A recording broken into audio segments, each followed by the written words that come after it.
કહેશો જે રીતે આજે પરેશ રાદડિયાની ધરપકડ? આટકોટ પોલીસ સ્ટેશનને આરોપીઓને પકડતા આવડતું નથી. પહેલાં આરોપી નંબર 1 સરેન્ડર થયો અને આજે પરેશ રાદડિયા પણ પોલીસ સ્ટેશન ખાલી છે. અંદર આટકોટ પોલીસ સ્ટેશનમાં જઈને તપાસ કરી તો કહે કે પરેશ રાદડિયાએ સરેન્ડર કર્યું છે. જમાદાર એની તપાસ કરે છે. તપાસ અધિકારી તો પીઆઈ રાઠોડ છે, એક લેડી પીઆઈ છે, ક્યાં છે? પીએસઆઈ સિસોદિયા ક્યાં છે? હેડ કોન્સ્ટેબલ ક્યાં છે? અને એણે સરેન્ડર કર્યું તો તમારે એને લોકઅપમાં મૂકવો પડે. લોકઅપમાં તો છે નહીં. આ આટકોટ પોલીસ સ્ટેશનની અંદર જઈને આવ્યો. લોકઅપ પુરુષોનું ખાલી છે. કહે છે કે અંદર બેઠો છે. અંદર જોયું તો એની સગાવાલા અને એની સાથે એના સરપંચોને બધા બેઠા છે. આ તપાસની બાબત છે કે પછી પકડાયેલા આરોપીને નહીં પણ જેણે સરેન્ડર કર્યું છે તેને પ્રોટેક્ટ કરવાની વાત છે. આ આટકોટ પોલીસ સ્ટેશન આરોપીઓને, એમાં પણ ગેંગ રેપના આરોપીઓને પકડતી નથી.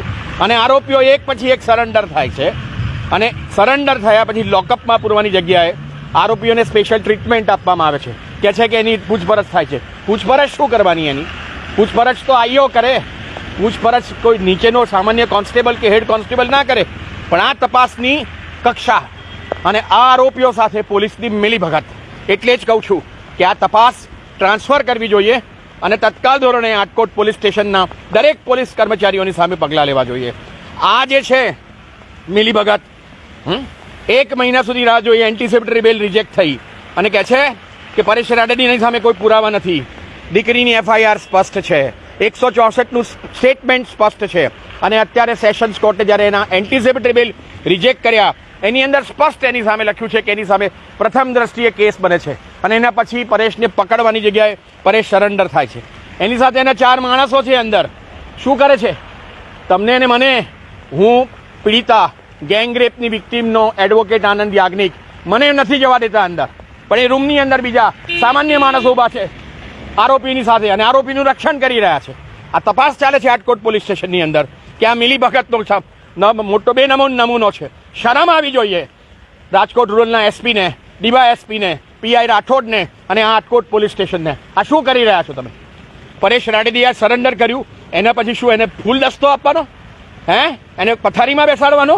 એની આસપાસ એના પોતાના સગાવાલાઓ બેસે, કોઈ એની પાસે આવી ના શકે અને કોઈ પૂછે તો જવાબ નહીં આપવાનું અને બધા ભાગી ગયા? હું આનંદ યાજ્ઞિક કહું છું, પીડિતાનો એડવોકેટ, કે આ પોલીસની અંદર અમને વિશ્વાસ નથી. કારણ કે તમે એક પણ આરોપીઓને પકડ્યો નથી. તમે ડીકે પટેલ ઇન્સ્ટિટ્યૂટના મેનેજિંગ ટ્રસ્ટી અર્જનભાઈ રામાણીને તમે તહમતદાર નથી બનાવ્યો. એને ખબર હતી કે આ ટ્રસ્ટી પરેશ રાદડિયા કન્યા છાત્રાલયમાં આવીને રેપ કરે છે. એને ખબર હતી કે આરોપી નંબર 1 એ પણ રેપ કરે છે અને એની સંમતિથી આ થતું હતું અને તો પણ એને બનાવ્યું નથી. કેમ? મને તો એવી ખબર પડી, હું 2 દિવસથી છું અહીંયા, કે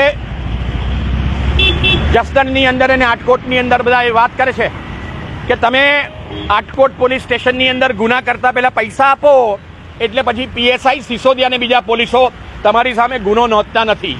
જો આ જ આટકોટ પોલીસ સ્ટેશન હોય તો શરમ આવી જોઈએ આટકોટની પોલીસને. એટલે કહું છું ઇન્વેસ્ટિગેશન ટ્રાન્સફર કરો પીડિતાના એડવોકેટ કરી કે. જય હિન્દ.